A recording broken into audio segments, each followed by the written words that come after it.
sama-sama satu akidah, tapi kalau akidah itu mempunyai pendapat lain, kita diajari pula tidak harus percaya.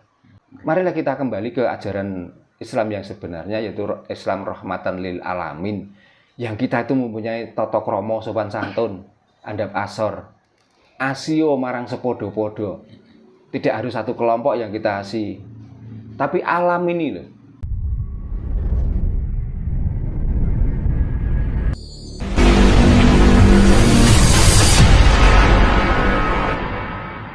Gitu. Kalau kamu ngomong sesat dan lain sebagainya, justru saya kasihan. Kenapa kesesatanmu kamu pelihara? Nah, sekarang ini kan banyak juga, Pak, orang-orang itu berpaham ateis gitu, agnostik. Apakah dengan berpindahnya mereka ke paham ateis, agnostis itu merupakan salah satu bukti ketidakpercayaan mereka terhadap suatu agama, Pak? Menurut panjenengan pripun ini? Di antaranya begitu.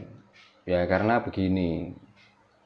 Sebenarnya orang itu sudah, kalau sesuai dengan ajaran agama yang waktu-waktu dulu diajarkan oleh para wali, nyatanya agama itu tenang, damai, nggak ada gontok-gontokan dan lain sebagainya, nggak ada saling mencela, nggak ada pemimpin-pemimpin agama itu yang mengajari kita itu misoi, nggak ada pemimpin-pemimpin agama itu yang ngajari kita itu bertengkar.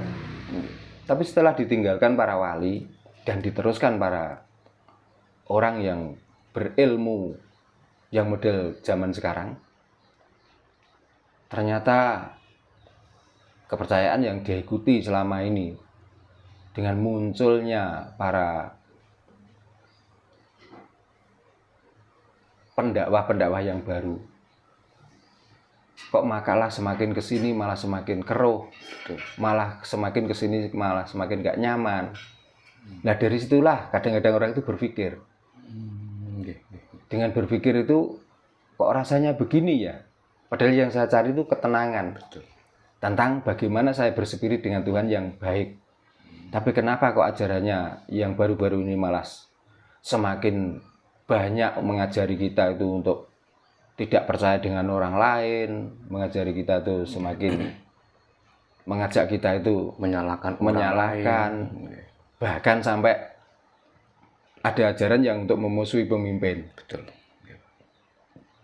Sama-sama satu akidah, tapi kalau akidah itu mempunyai pendapat lain, kita diajari pula tidak harus percaya. Dengan tuduhan yang kafir, yang murtad, dan lain sebagainya. Jadi orang-orang penganut itu kenapa sekarang itu ateis? Ya mungkin agama yang dianut selama ini damai, tenang, dan lain sebagainya, kok kesini malah kacau, malah kisruh. Nggak sesuai dengan harapan gitu, Pak. Akhirnya kan terus saya itu harus mengikuti yang mana? Siapa yang lebih percaya? Nah, makanya yang saya sesalkan itu mbok kembali ke ajaran Islam yang sebenarnya, karena mayoritas orang-orang yang begitu itu pemeluk agama Islam. Marilah kita kembali ke ajaran Islam yang sebenarnya, yaitu Islam rahmatan lil alamin, yang kita itu mempunyai tata krama sopan santun, andap asor, asio marang sepodo-podo. Tidak harus satu kelompok yang kita asih, tapi alam ini loh. Cobalah diajarkan sesuai dengan syariat Islam yang sebenarnya, supaya kita itu kembali pada zaman-zaman terdahulu, zaman yang penuh dengan kasih sayang, kita tidak ada perbedaan, kita saling asah, asih, dan asuh. Sebenarnya saya juga menyayangkan 20-30 tahun yang lalu, walaupun waktu itu juga pernah terjadi di saat G30 SPKI, karena tertuduh kafir, tertuduh tidak beragama, banyak korban orang-orang yang tidak tahu tentang dosa itu menjadi korbannya. Tapi setelah itu kan damai lagi, kita saling bisa bermasyarakat dengan baik, kita saling bisa menghormati, menghargai. Nah sekarang ini loh, zaman sudah maju, pengetahuan kita sudah luas, dari media elektro, media siar, media apa saja. Tapi kok malah seperti ini? Lah dari situlah mungkin orang-orang itu, sehingga daripada ngikuti yang seperti ini, mendingan coba saya tak berhenti. Bukan artinya itu lari dari ajaran itu, tapi kepengen menyelami sebenarnya apa toh maksud dari ajaran yang selama ini diikuti dan yang selama ini diyakini. Itu mungkin. Saya tidak memastikan, tapi mungkin seperti itu. Maka orang itu banyak sekarang yang ateis, agnostik dan lain sebagainya.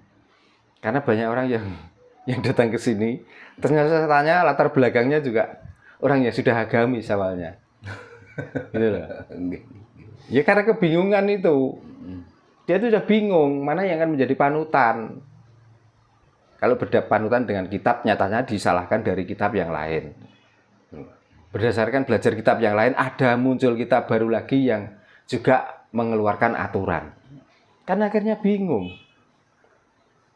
Nah, hidup ini terus selalu mengikuti aturan dari kitab. Nah, kita butuh makan.